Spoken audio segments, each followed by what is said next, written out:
Dan izinkan kami laporkan kepada Bapak Presiden yang terkait dengan ekonomi digital. Kami berbagi dengan Pak Gubernur BI. Pak Gubernur akan menyampaikan terkait dengan keuangan.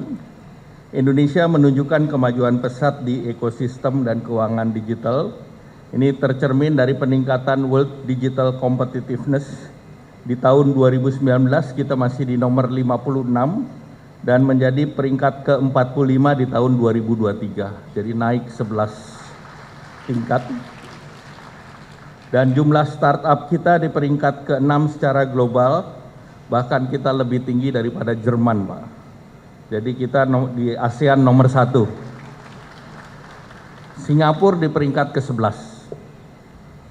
Kita juga memiliki 15 unicorn dan 2 Dekakorn yang sudah global adalah Goto. Dia beroperasi di Singapura, Thailand, Vietnam, Filipina, India, dan Tiongkok. Dan juga GNT Express, Pak, untuk pengiriman logistik ada di 13 negara. Nah, kemudian untuk tujuan investasi digital, kita terbesar kedua tujuan investasi mendekati 22 miliar sesudah Singapura. Singapura menjadi hub karena dia membagi, tetapi Indonesia betul-betul masuk di kita, Pak, di tahun 2023. E-commerce menyumbang 40% pangsa di ASEAN. Tahun 2023 kita 77 miliar. Tentu bonus demografi yang sangat mempunyai kemampuan teknologi ini jumlahnya 53%. Nah, untuk memastikan laju lokomotif ekonomi digital, beberapa hal yang diperlukan dan tantangan ke depan. Yang pertama, infrastruktur digital yang merata berdasarkan Digital Competitiveness Index oleh East Venture. Kami sudah memetakan per daerah, Pak Presiden. Jadi Jawa masih mendominasi tingkat teratas daya saing karena infrastruktur. Namun Sulawesi Tenggara masuk dalam 8 besar. Dan 8 peringkat DCI karena lokasi dan proyek infrastruktur digital dan palaparing di paket tengah. Kemudian juga ini bukti bahwa pemerataan infrastruktur harus terus kita dorong. Yang kedua terkait dengan talenta digital, ini salah satu yang menjadi contoh adalah Provinsi Gorontalo. Gorontalo ini skornya tinggi, naik peringkat 10 peringkat ke ranking 20.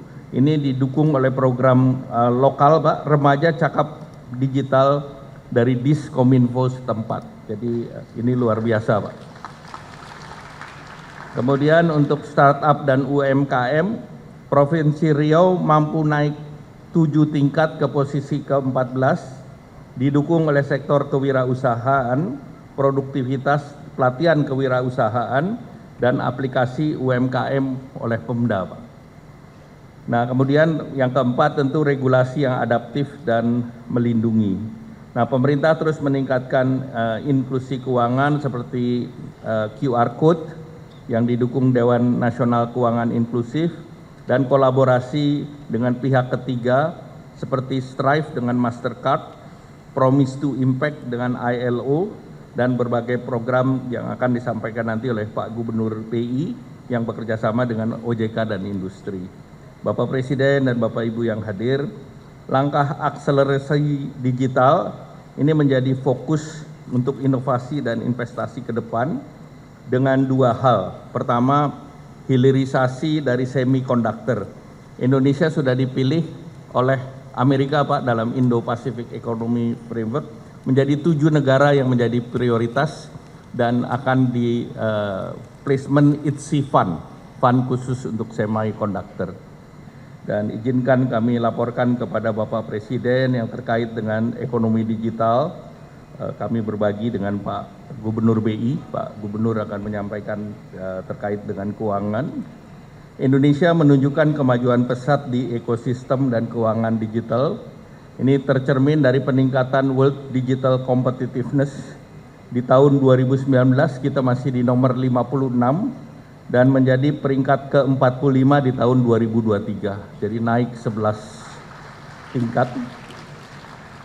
Dan jumlah startup kita di peringkat ke-6 secara global, bahkan kita lebih tinggi daripada Jerman, Pak. Jadi kita di ASEAN nomor 1. Singapura di peringkat ke-11. Kita juga memiliki 15 unicorn dan 2 dekakorn yang sudah global adalah GoTo. Dia beroperasi di Singapura, Thailand, Vietnam, Filipina, India, dan Tiongkok. Dan juga GNT Express, Pak, untuk pengiriman logistik ada di 13 negara. Nah, kemudian untuk tujuan investasi digital, kita terbesar kedua tujuan investasi mendekati 22 miliar sesudah Singapura. Singapura menjadi hub karena dia membagi, tetapi Indonesia betul-betul masuk di kita, Pak, di tahun 2023. E-commerce menyumbang 40% pangsa di ASEAN. Tahun 2023 kita 77 miliar. Tentu bonus demografi yang sangat mempunyai kemampuan teknologi ini jumlahnya 53%. Nah, untuk memastikan laju lokomotif ekonomi digital, beberapa hal yang diperlukan dan tantangan ke depan. Yang pertama, infrastruktur digital yang merata berdasarkan Digital Competitiveness Index oleh East Venture. Kami sudah memetakan per daerah, Pak Presiden.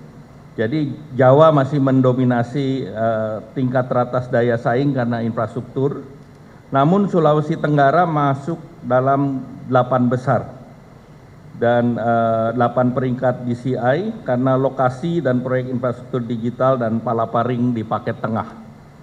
Kemudian juga ini bukti bahwa pemerataan infrastruktur harus terus kita dorong.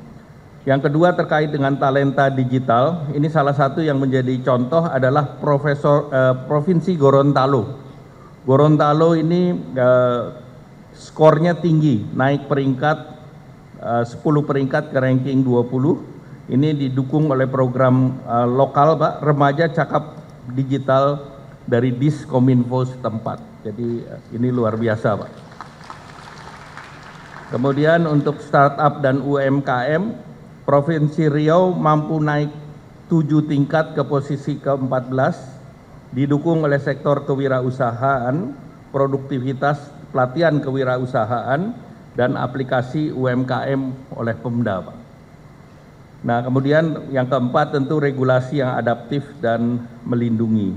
Nah, pemerintah terus meningkatkan inklusi keuangan seperti QR Code yang didukung Dewan Nasional Keuangan Inklusif, dan kolaborasi dengan pihak ketiga seperti Strive dengan Mastercard, Promise to Impact dengan ILO, dan berbagai program yang akan disampaikan nanti oleh Pak Gubernur BI yang bekerjasama dengan OJK dan industri. Bapak Presiden dan Bapak Ibu yang hadir, langkah akselerasi digital ini menjadi fokus untuk inovasi dan investasi ke depan dengan 2 hal. Pertama, hilirisasi dari semikonduktor. Indonesia sudah dipilih oleh Amerika, Pak, dalam Indo-Pacific Economy Framework menjadi 7 negara yang menjadi prioritas dan akan di placement ITSI Fund khusus untuk semikonduktor.